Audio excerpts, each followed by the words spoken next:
If you're looking to buy a large three-row SUV for your family from Cadillac, the Escalade has been an easy choice for well over 25 years. However, what if you wanted that space for your family but without the excessive girth or expensive price tag of the Escalade? Well, this is where Cadillac has been playing in that space with the original SRX, first introduced to America back in 2004. It morphed into the XT6 back in 2020, which was honestly nothing more than a guzzied up version of the Chevrolet Traverse. Well, for 2026, Cadillac is trying it again with the introduction of this model. This is the first ever Cadillac Vistic, a large, premium, all-electric three-row SUV that has the look and presence that finally makes it feel a little bit more like a baby Escalade. So as you can see, this week we are spending a full week with the latest Vistic in this sport trim painted in opulent blue. And the big question I went answered, has Cadillac managed to infuse their newest crossover SUV with enough luxury, technology, and presence that finally allows it to be considered a baby Escalade? Stay tuned to find out.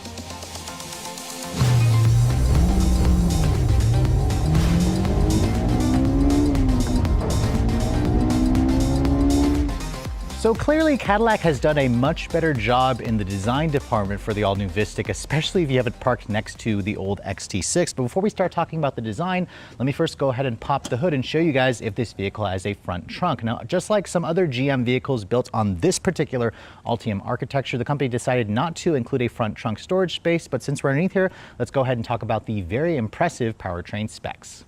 Now, as you can see underneath the hood, there is actually a lot of empty space here that's kind of like available to, for Cadillac to put a front trunk in this vehicle. But as you can see, there isn't even a cover here to kind of cover up all the wires and the front electric motor. But the beauty about the Vistic is Cadillac has given this model a serious upgrade in terms of performance, especially if you're coming from the old XT6, because all models utilize a 102 kilowatt hour battery pack that's good for up to 305 miles of range. And all Vistics come with the most powerful setup that GM currently has in this particular SUV. It's got dual electric motors, so one at the front, one at the rear, delivering up to 615 horsepower and 650 pound-feet of torque. If you guys remember the XT6, which you can technically still buy for 2025, the top engine only offers 310 horsepower. So this model roughly has almost twice the power and twice the torque of the XT6 with its naturally aspirated V6. It all goes out through a one-speed reduction gear transmission, and of course it's got electronic all-wheel drive from its dual electric motors. Now Cadillac says this combination is good for 0 to 60 in 3.7 seconds, which is literally twice as fast, if not faster, versus the XT6. Top speed is around 130-ish miles an hour, and because this is a big SUV, it can still tow up to 5,000 pounds. Cadillac says the curb weight of this model, however, is a lot heavier than an XT6, weighing in at just over 6,200 pounds. In reference, the Escalade that I had parked next to it is actually 100 pounds lighter than this Vistic. But let's go ahead and close up the hood here and talk about the exterior styling, because as you can see, Cadillac has really knocked it out of the park in terms of the design language for the Vistic. In fact, if you guys like Cadillac's current art and science design theme here, you're gonna find plenty to like with this all-new Vistic, especially if you guys get it in the sport trims. This is technically an extra $500 over the base luxury trim. It blacks out a lot of the bright accents, and it certainly looks very bold, especially when you have it in this opulent blue exterior color. It's an extra $595, and it pairs beautifully with all the dark chrome accents. You can see the wreathless crest at the front is also illuminated for the Cadillac logo, and their crest grille also is completely closed off, but it does have some ambient lighting, or light signature in the actual grille that kind of starts at the emblem, and then it flows out to the headlights and kind of gives you a choreographic dance. You can see the LED turn signals are separated from the actual headlights. They are sequential, and you have LED daytime running lights, along with, I believe, 9 individual stacked LEDs for the low and high beams. There are some functional and non-functional vents, including some active grille shutters here. You can see even the base trim comes with front parking sensors, a front camera system, and Cadillac's award-winning Super Cruise. Their hands-free driving technology is also standard across the board on every Vistic, which really kind of shows that Cadillac is throwing in a lot of value for this model. Now, moving around the side profile, this is where the Vistic got a huge growth spur compared to the XT6. Its wheelbase is 121.8 inches long. That's almost a foot longer than the old XT6, while its overall length is 205.6 inches long. So compared to an Escalade, this vehicle is around 6 inches shorter in the overall length, but they have the same 122-inch long wheelbase. This is around 7 inches longer than the old XT6, while also being around 2 inches wider and an inch taller. So they really got the proportions, I think, right for this model. Now looking at the wheels, these are the 21-inch wheels that you get with the sport trim on the Vistic. I'm sorry. This is also riding on a pretty fat 285 by 45 R21 Goodyear Eagle Sport all-season tire. You can see all disc brakes. And then my particular test car, because it's not the premium luxury, just has a fixed fully independent suspension. Cadillac does offer an adaptive suspension with air springs on the premium luxury trim for an extra $15,000, which also rolls in rear wheel steering. My particular test car obviously doesn't have it, but you do have around 7.2 inches of ground clearance. And if you guys don't like this gloss black along the wheel arch trim and the side sill, you have to go all the way up to the platinum trim, which is an extra $5,000 on top of the premium luxury to get the full paint finish. It looks really good on the platinum, along with a unique grille setup that you have on that platinum trim as well. Now, looking at the charge port door, you can see it is power operated, and unlike the Lyriq when that first came out, which had a really rough opening power actuated door, this is a lot smoother, and you can see this model still uses the J1772 and CCS combo plug. Cadillac does offer a NACS adapter that's from the factory, I believe, for like 300 bucks that you can opt in. I'm assuming Cadillac will eventually adapt that NACS plug. This model here is rated to go up to 305 miles on a full charge. It'll accept up to 190 kilowatts of fast DC charging. Basically, you could probably go from 10 to 80% in around 35-ish minutes or so. So not the quickest charging EVs, but decent. This model here has the standard 11 kilowatt onboard charger, but there is an available 19.2 if you want to charge this vehicle even faster at home. With the 11 kilowatt on level 2, it'll probably take around 13 hours to charge this vehicle from empty to full. Now, my particular test car has, for 600 bucks extra, the black painted roof, which looks really good with the opulent blue, which includes black painted side mirrors, integrated turn signals. These are power folding with 360 camera throughout. You have, of course, the trendy pop-out door handles with an illuminated LED light signature. And then, of course, the sport trim also gives you the black accents around the side of the vehicle. And then you can see there's also a panoramic sunroof. That's actually standard equipment. It's not even extra, even on the baser trims, which also does open up to vent air, which I love. And then just like other Cadillac EVs, you have this kind of interesting design in the glass for the third row. I think Cadillac called it the staircase to heaven, although that might have just been an internal thing. It's not something they actually share to the public. But as you can see, backing away from the vehicle, you kind of see the, I guess, the lineage here with the old XT6 at the back. But again, it tries to be a little bit more square, just like the Escalade that I have parked in my garage. There's an interesting split design to the taillights back here. As you can see, the upper portion actually houses the sequential LED turn signal, which kind of flows into the upper portion there. Down here, you have more of the turn signal along with the brake lights. Of course, you have a rear spoiler back here, which houses the integrated third brake light along with a rear wiper that's tucked underneath there. That's very clever. Typical badging back here with the Vistic, and then of course 900 E4 is the torque in Newton meters, which I find to be annoying. E4 stands for all-wheel drive. All Vistics are all-wheel drive. And then you can see the rear bumper on the Sport looks a little bit more aggressive. Obviously, this is fully electric, so there's no exhaust tips. You have integrated parking sensors, and then you have your camera here for the backup camera, and of course the digital camera rearview mirror. Now looking at the cargo area, you can see push the Cadillac logo. It activates the foot activated power liftgate, and this is where the Vistic does have more space versus the XT6, although it's not as much space as I like considering it's much larger. You get 15.2 cubic feet of storage space with the third row up. The third row obviously is standard. That is around 3 more cubic feet versus the old XT6. So you have a little bit of additional storage here to the side. You also do have some underfloor storage, which is relatively deep, which is good because there's no front trunk. But this is certainly going to be nice to kind of hide any items, and you can see the mobile charger fits nicely in there. If you want to fold down the second row, it's power folding. You just push that once and it'll fold down, although as you can see, I don't know why the head restraints didn't actually fold down. They're supposed to fold down on its own, but for some reason they just didn't. But we'll go ahead and we'll push that seat forward. As you can see, when you fold down the third row seat, you get up to 43 cubic feet of space. And if you fold down everything, like I just did, you have around 80 cubic feet of space. So 80 cubic feet of space is actually only around 3 cubic feet more versus the XT6. So this is kind of where I was hoping Cadillac would have given this vehicle more space. So just keep that in mind. If you're looking at like an Escalade, for example, or an Escalade IQ, that model is going to have roughly 40 more additional cubic feet of storage space. But this is definitely still very useful. You have a power outlet here and some ambient lighting. But compared to other EV SUVs in the class with 3 rows, this is honestly pretty comparable. So clearly Cadillac did a fantastic job in the exterior design of the new Vistic, but what about the interior? Before we get inside, let me show you guys the key fob. As you can see, this is Cadillac and GM's current intelligent access key with the Cadillac logo, some additional metallic trim. You can see it has all the usual buttons here that you'd expect, lock, unlock, remote start, power liftgate, and then a panic feature.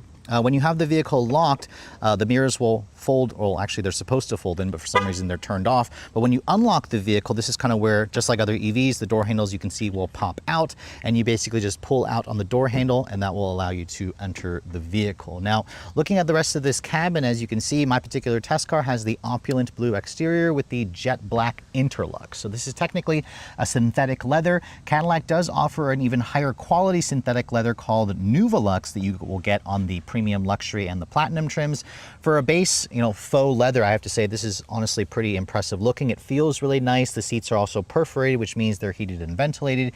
I believe you have a 14-way power adjustment for the front seats. They're also massaging. So the massaging, heat, cooling is standard across the board on every version of the Vistic. So that's one of the reasons why this vehicle is significantly more expensive. Now, in terms of the materials on the door panels, you can see there's a soft touch injection molded plastic here with this interesting carbon fiber look trim here, which has some orange accents to it. I actually think it looks really nice with the alloy trim here. This is actual, I believe it's genuine alloy trim. You can get wood if you guys go for the premium luxury or for the platinum trim.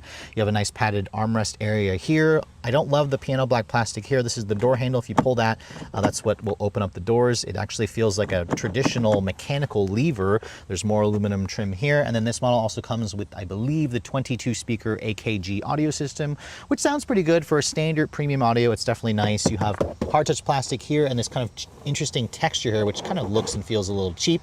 Additional storage here, which is great, but overall the interior certainly makes a nice first impression. Now when you get inside with around 7.2 inches of ground clearance, this has a nice easy step-in height, and then as I shut the door has a relatively solid sounding thunk. Remember, this is built on the Altium architecture, something that it shares with the Lyriq, but it has been obviously supersized. Now looking at the interior, once you sit inside with the key fob, the car actually automatically turns on. There's no need to actually turn on the vehicle with a start-stop, or you can just put your foot on the brake.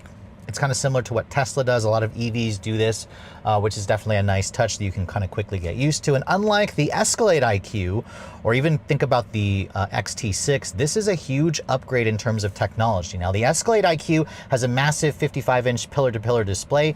This has the more manageable 33-inch curved OLED display. So this is definitely not as big, but remember, the old XT6 had like an 8-inch center touchscreen, and it didn't even have a fully digital instrument cluster. So this, with its floating design, definitely feels a lot more modern and a lot more sophisticated. It is missing a heads-up display. That's what the premium luxury trim will get you for the extra $14,000, but you can see it's got the new Cadillac steering wheel with the Super Cruise status bar and the camera that watches your face. The wheel itself is standard with a power tilt telescoping mechanism, so you can kind of get easy, you can get a comfortable seating position pretty nicely. You have a paddle here to give you maximum regen.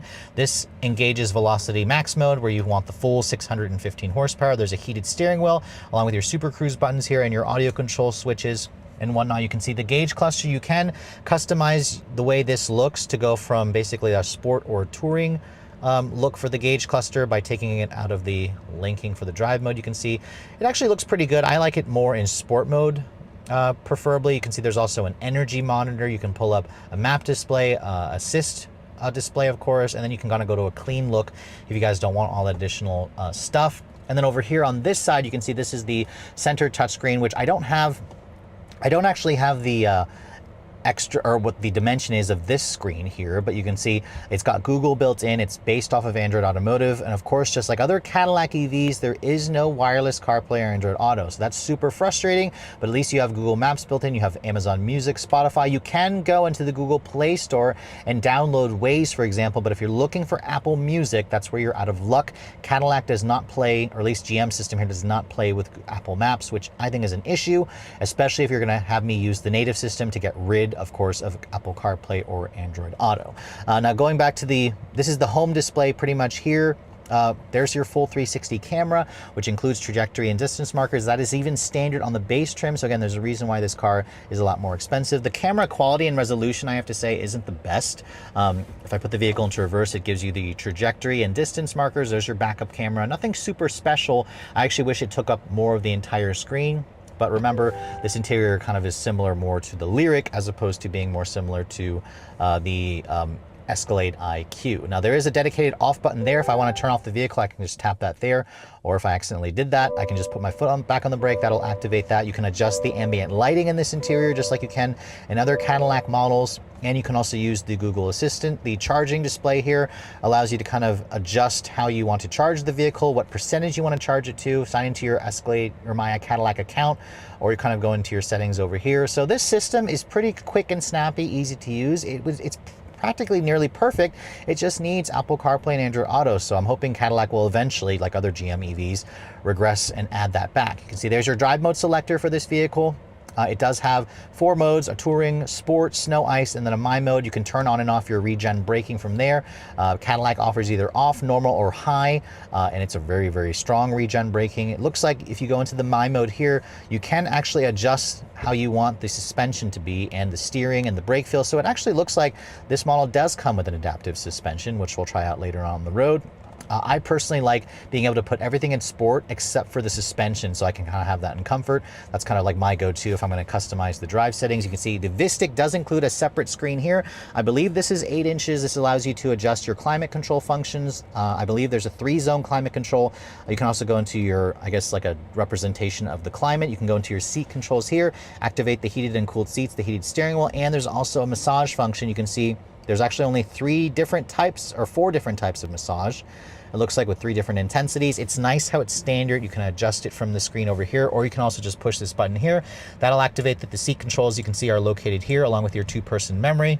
And the window controls, they're one touch for all 4. They have a high quality feel to them, and you can see there's the power folding mirrors. Although for some reason it didn't actually fold the mirrors when I locked the car. Your dimmer switch is over here. There's even some alloy sport pedals. And then if you guys don't want to use the touchscreen, you can use the Cadillac controller here, which I think has a much higher quality feel than the last Lyriq that I was testing. There's also a home button here. You can see the cup holders. Cadillac got rid of that little centerpiece that you could push down. There's still a little bit of creakiness to this console, but it does feel a little bit more sturdy. You have a wireless phone charging pad over here. It looks like 2 wireless phone charging pads, so that's nice how Cadillac gave you that, along with 2 more USB-C charging ports. You have a decently padded center console. You can see the additional storage over here and more storage down here, so that's definitely nice. You can open this up, you find another USB, and it's a pretty deep center console storage area, so that's great if you want to hide away some stuff there out of praying eyes. And then, like I mentioned earlier, these seats are called Interlux. They are comfortable, supportive. The massage works well, the cooled function works well, and the AKG audio system is bumping if you guys are also an audiophile. If I want to open up the glove box, just touch that on the screen. That opens it up. It's damped and lined with felt. It's a bin style. Gives you an additional storage, which is great. And then you have a digital camera rearview mirror here, which is great if you guys regularly have stuff up to the roof. You can see the headrest actually blocks the view, so this is a really important feature that's standard. There's also an interior camera that watches you in case you fall asleep for Super Cruise. This has a woven material on the headliner. You have LED map lighting as well, and then the panoramic sunroof you can see is nice and nicely sized. And if you push this button, it also tilts, or it also opens up to vent air just over the 2 front seats, along with a built-in wind deflector. But this is a feature you typically don't get in a lot of EVs, where you just get a glass fixed roof as opposed to allowing it to open up and vent air. So overall, the interior definitely reminds me a lot of the Lyriq, which is not a bad thing. The technology is a big improvement over the XT6. It just really needs Apple CarPlay and Android Auto to be perfect, and the interior quality and build quality also seems pretty solid, which is definitely a nice improvement over the last Lyriq that I tested. Now moving into the second and the third row, this is where the Vistic is designed to, again, be kind of like a replacement for the Escalade. You need to have space for your family back here without the excessive size of the Escalade. But this is where this particular model here, my test car, has an optional $600 captain's chairs arrangement. So this does lower the seating capacity to 6 as opposed to 7. The third row only sits 2 people across. These captain's chairs are covered in the same interlux. They are also 3-level heated. However, no cooled seats back here, and I'm also noticing no retractable sunshades. This upper door panel material is soft touch injection molded plastic. Here, there's also real metal trim and more of that carbon fiber look trim with the kind of copper accents, which looks nice. Down here, it's also hard touch plastic with additional storage. But I believe if you guys, go for the upper trims, you might be able to option in cooled seats, although I personally did not see that in the options list when I was building this vehicle. Now getting inside, as you can see, the second row basically allows for up to 40 inches of legroom. Now, when I get back here, it's technically 40.5, so it's about an inch more versus what you got in the XT6. This is basically my driving position. This is spacious, but it's also not as spacious as the last Hyundai Ioniq 9 that I was in, which, some people would be shocked to hear me compare this to a Hyundai, but they're actually similarly priced. The floor is completely flat back here, which is nice. You have a separate screen. This to me looks like maybe a 5-inch display. It seems like it's about the same size as that screen, so that could be an 8-inch display actually. So this is nice with accessing your quad zone climate control system, which actually it looks like the second row here has its own climate, and then the third row has its own climate. So I lied earlier, this is actually a 5-zone climate control system. So that's very impressive to see a 5-zone. So this seat here has its own climate along with this seat. I just wish it had cooled seats. You only have 3-level heated seats back here. You can kind of go into a climate screen there, and then you can adjust the ambient lighting from over here as well. This is pretty similar to what I saw on the Escalade IQ, just of course without the massage function, without the cooled function. You do have 2 storage cubbies here. You have rear seat air vents, which is nice, along with your 2 USB-C charging ports, a 12-volt power outlet, and then this actually opens up to reveal the cup holders in addition to a little more storage. You do have another vent over here, which is great how Cadillac gives you the option of so many vents.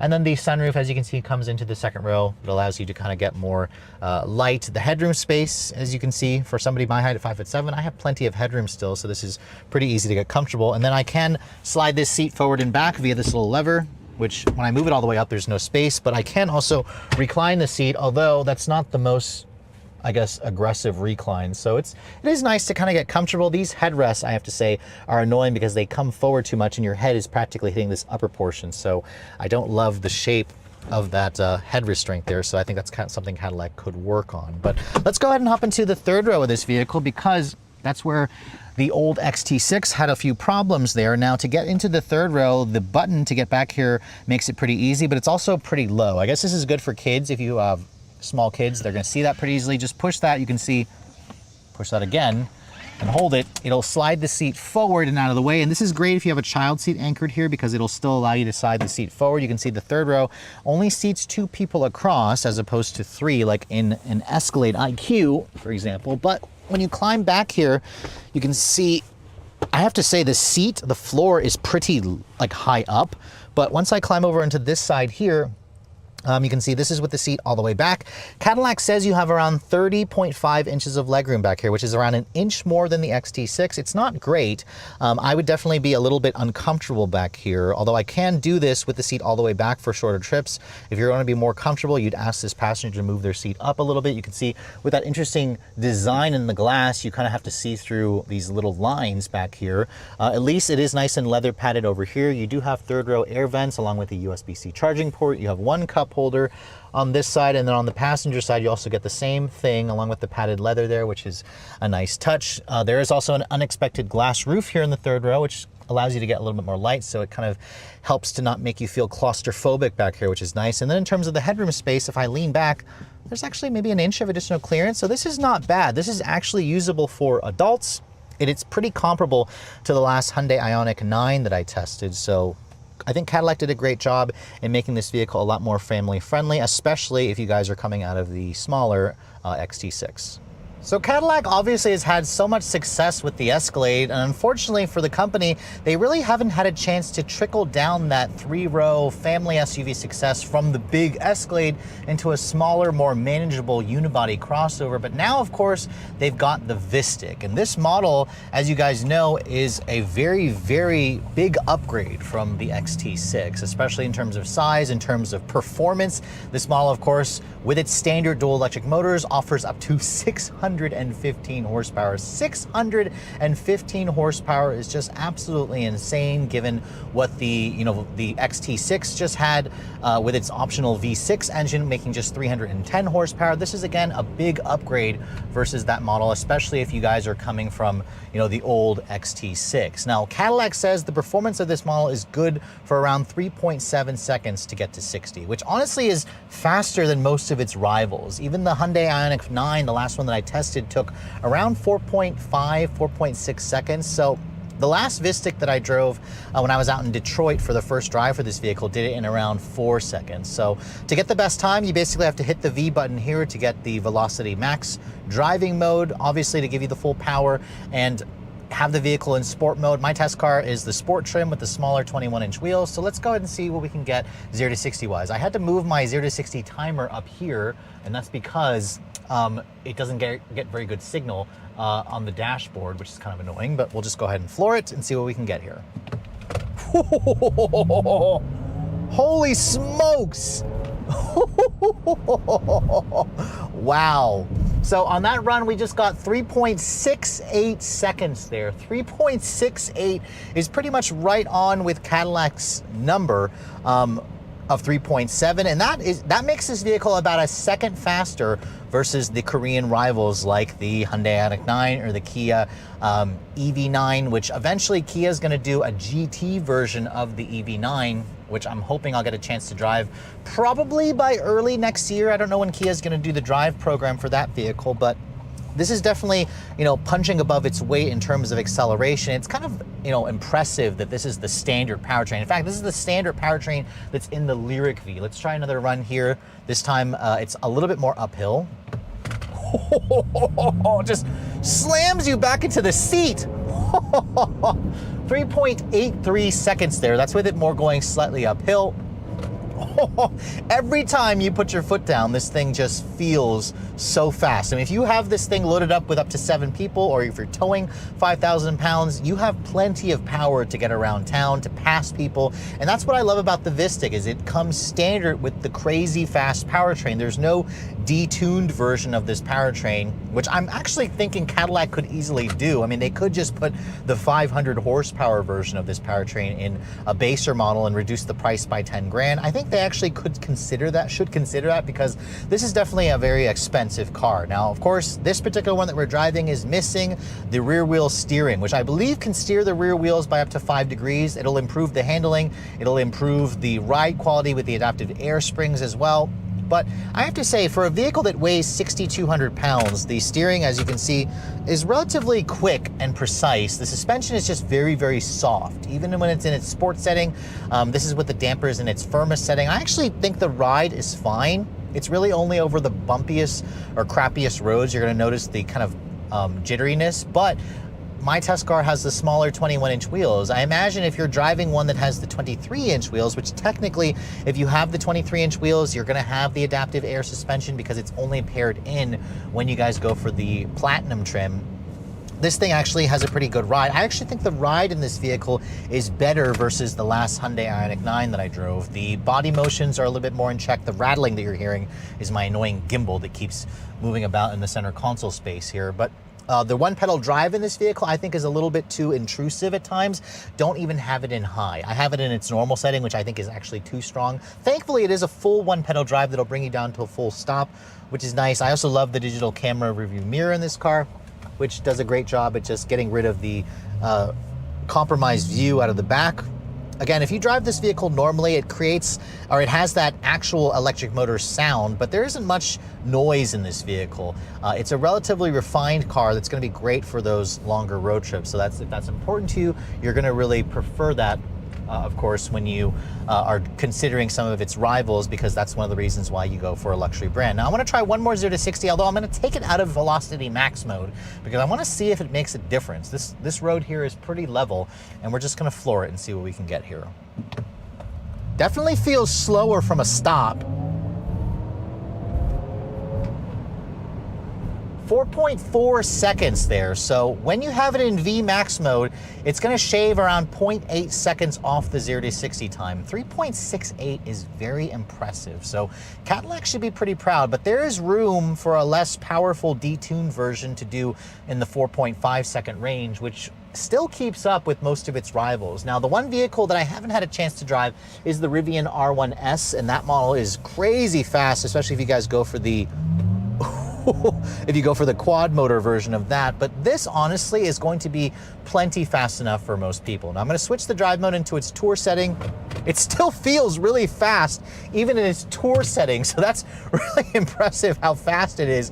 Anytime your foot goes down to the pedal, the steering gets noticeably lighter in this mode. The suspension gets a little bit softer. My personal favorite, again, is the My mode, where I can have the suspension in comfort, but everything else in its sport setting. So that's kind of a nice, a nice compromise there. A lot of, manufacturers are starting to add like the adaptive suspension technology and that kind of interchangeable drive mode. Now, in terms of visibility, I can see out of the front and the side pretty good. The back, when you have the camera on, is also nice. The seats are also comfortable and supportive. The one thing I forgot to do is turn on the massage function, which the massage function in this car actually does a pretty good job. I also have an Escalade at the same time as this vehicle, and while the seats in the Escalade are a little more comfortable, it's the semi-aniline leather. This is certainly still not bad for an Interlux, the fake leather, the synthetic leather. The vehicle itself doesn't have any squeaks and rattles. It goes down the road with a level of solidity that you expect from a luxury brand.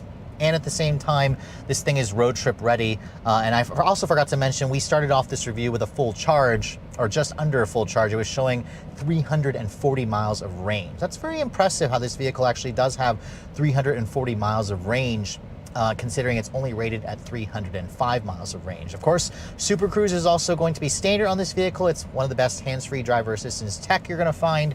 And then let's go ahead and talk about the real-world range, because in my week's worth of testing, I was able to drive this vehicle in mostly ideal conditions, mid-70s, perfect weather, and I actually was pretty impressed. I was able to achieve 290 miles of real-world range in actual testing. Now, of course, that's in ideal conditions. That compares very favorably, of course, with the 305 miles of range that the EPA rates this vehicle at. If you go for the 23-inch wheels, it drops the range to 300 miles. So keep that in mind. The bigger wheels and tires are going to affect the range a little bit more. Let's try one more 0 to 60 run here. I have it back into its sport setting, or that's the sport setting, and floored. Oh, this thing is so fast. You really don't even need that much space to get to 60 miles an hour. But we got 3.7 seconds there. So Cadillac's claim of 3.7 is pretty much bang on, and it makes this vehicle one of the quickest base powertrains you're gonna find. So I'm pretty impressed with that. I'm impressed with the real world range. I'm impressed with the comfort, the technology, minus the wireless CarPlay and Android Auto. I mean, most of the times if you have the GPS up, it looks pretty impressive there. I just want to be able to put my phone integration there. Now, you can integrate Waze, but it's not the same. It's not the same as the one that you have connected to your phone, so just keep that in mind. But overall, I think what Cadillac has done here is they finally developed a mid-size, or it's basically more of a large, a 3-row crossover-based SUV that doesn't feel like a penalty box. It doesn't feel like a guzzied up version, obviously, of a Chevrolet Traverse. And Cadillac could have done that. They could have easily just taken the new Traverse and given us a Cadillac version of that car. Actually, I kind of think that it would do well if it had the twin turbo V6, but I don't think that's ever going to materialize. But what's nice about this car is there is no Chevy equivalent. There is no GMC equivalent, and I think that's what makes the Vistic a lot more special. So if you guys are looking at something like the Escalade or the Escalade IQ, which are very, very expensive vehicles, you're gonna find a lot to like in this Vistic. I personally would probably spend a little bit more and go for the premium luxury trim, but as is though, this car has a ton of features baked in, and I think there is room for Cadillac to introduce a slightly less powerful version. So after spending a full week with the first ever Cadillac Vistic, I have to admit here, guys, Cadillac has one of the most comprehensive EV lineups in the industry. And this is kind of coming where, Cadillac's had a really slow start with the Lyriq when it was introduced 3 years ago, but they have really been introducing some impressive EVs from the base Optic all the way up to the Escalade IQ. I've had a chance to drive the Optic, the Lyriq, the Vistic, and of course the Escalade IQ. And this model could very well be kind of like the sweet spot. I mean, at the entry level end, there's the Optic, which I actually really like. Looking forward to driving the Optic V at some point. I just had a chance to drive the Lyriq V. I haven't had a spent one for a week yet, but it also delivered very impressive performance. But this essentially takes everything that you like about the Lyriq and gives you the additional interior space for your family. Unlike the XT6, which felt very much just like a fancy Traverse, this vehicle has that premium feel that Cadillac has been introducing with its really nice, really upscale interior, impressive technology, usable second and third row, and a cargo area that is a little bit on the small side. Something like the Ioniq 9 or the EV9 is going to offer a little bit more space. This is definitely still a big improvement. And what I like about this car is it doesn't have that cumbersome feel of the Escalade IQ, because that model weighs over 9,000 pounds. This is a more manageable 6,200 pounds, but as you guys saw, acceleration is uber impressive. 3.7 seconds all day long, 0 to 60, plenty of power to haul around up to 7 people and their stuff.